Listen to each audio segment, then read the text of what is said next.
So the campground felt a little bit sketchy last night.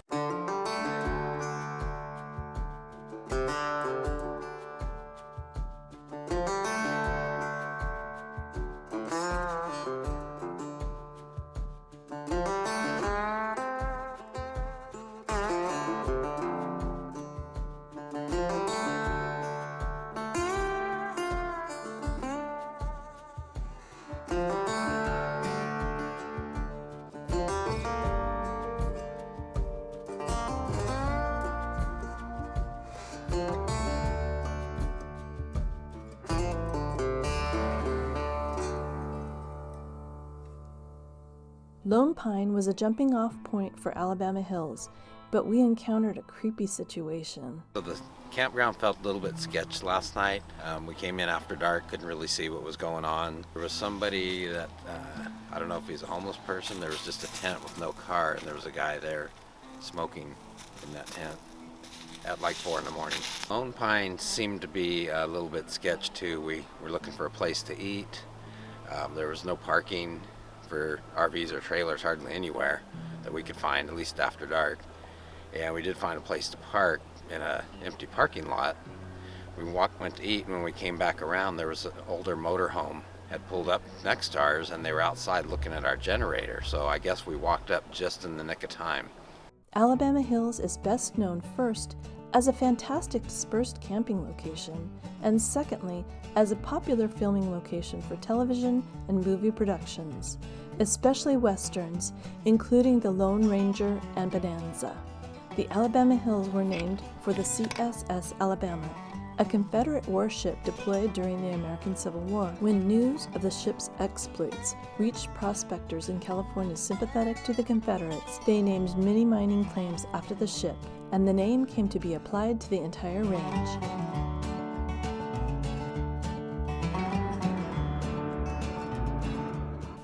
Looks like a reptile.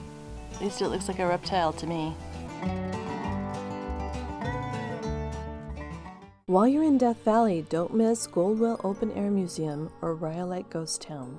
The Goldwell Open Air Museum, adjacent to the town of Beatty, hosts the haunting piece, The Last Supper. Albert Sukowski, creator of this piece and other similar pieces, encouraged Belgian artists like himself to design an outdoor museum to display eclectic pieces of art. The Goldwell Open Air Museum is adjacent to the town of Rhyolite. 5 foot 4 inch tall Shorty Harris was known for drinking in the saloon, telling tall tales, and having a knack for finding productive gold mines. In the late summer of 1904, Harris and E.L. Cross discovered the Bullfrog Mining District. The original ore samples taken from the mine were reportedly worth $3,000, confirming that Harris and Cross had struck it rich. Shorty celebrated by gambling away his share of the mine for $1,000 and a mule. Word got out, and folks traveled to the area to set up a claim, make camp, and grab a pick and shovel. The town site was laid out nearby and given the name Rhyolite after the silica-rich volcanic rock in the area.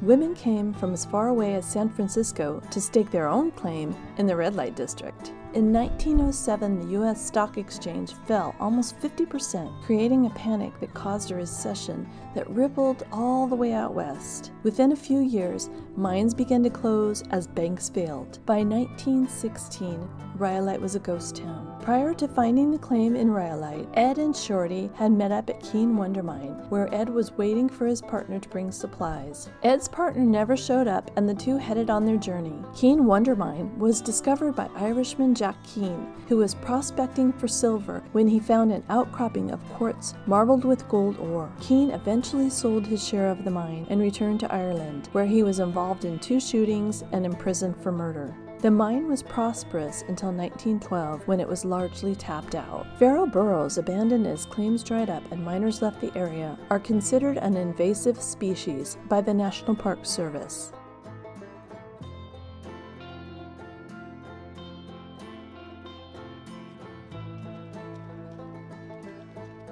I don't have anything. I'm sorry. I'm not gonna feed you. I wouldn't give it to you anyway, because if I did, that might make you very sick. You don't want that. Over 10,000 tons of borax was carried out of Death Valley via mule teams between 1883 and 1889. While not as glamorous, borax mining was more financially lucrative than gold or silver mining. This is one of the famous 20 mule team borax wagons. So they had 2 big wagons to carry the borax, and then at the back there was a great big water tank to carry water for the mule team and the drivers.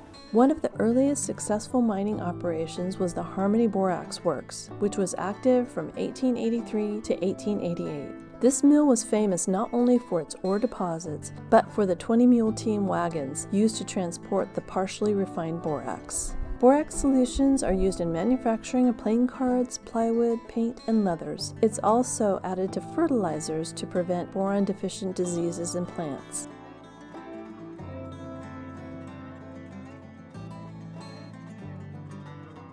Death Valley became a national monument in 1933. Creation of the monument resulted in a temporary closing of the lands to prospecting and mining. However, congressional action quickly reversed the closure later that year. With the advent of the Mining and Parks Act in 1976, open pit mines were banned and new mining claims were prohibited. The monument did not become a national park until 1994. Dogs are allowed on the roads, but not on the trails, and there are plenty of trails to hike. My son Matthew and I hiked Darwin Falls, Natural Bridge, and Desolation Canyon. Darwin Falls is a spring-fed waterfall that flows year-round in a narrow gorge. Its lush, stream-side thickets of willows ring with the song of migrating birds in springtime. Darwin Falls is located just west of Panamint Springs via a 2.5-mile unpaved road. Although there is no formal trail, the mostly level 1-mile walk to the falls involves rock scrambling and several stream crossings.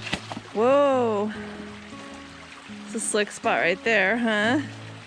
Natural Bridge is a 1-mile out-and-back, easy hike that has some stunning rock formations.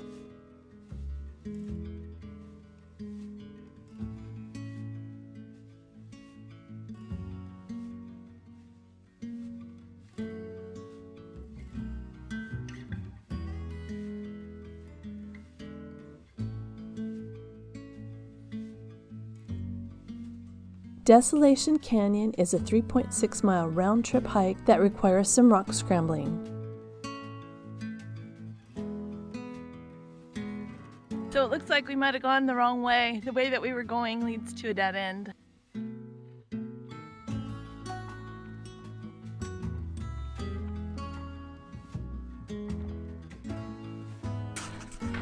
Go this way, it looks easier.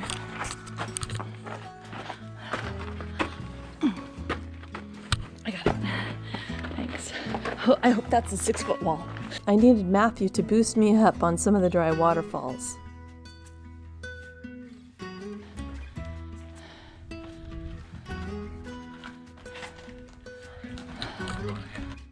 Titus Canyon is the most popular off-road drive in Death Valley. The trail is one-way and high clearance is recommended, but not required. Somewhere in the middle of the drive, you'll encounter Leadfield. The ghost town boomed after the company Western Lead Mine misled, no pun intended, potential investors with phony advertising posters. The boom lasted a year from 1925 to 1926.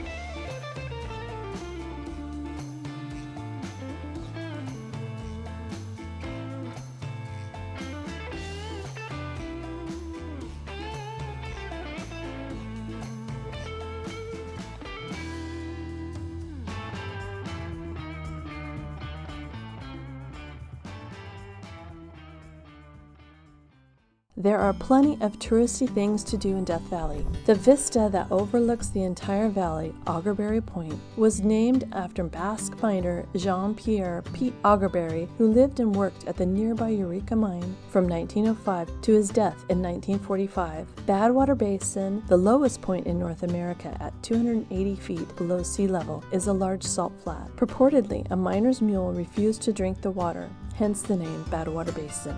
Here we are at Badwater Basin, lowest point in the United States. It's also not very far from the highest point in the lower 48, which is Mount Whitney. Artist Drive is one way and has a vehicle length restriction of 25 feet due to dramatic dips and sharp turns. Parts of Star Wars Episode 4 A New Hope were filmed around Artist Palette.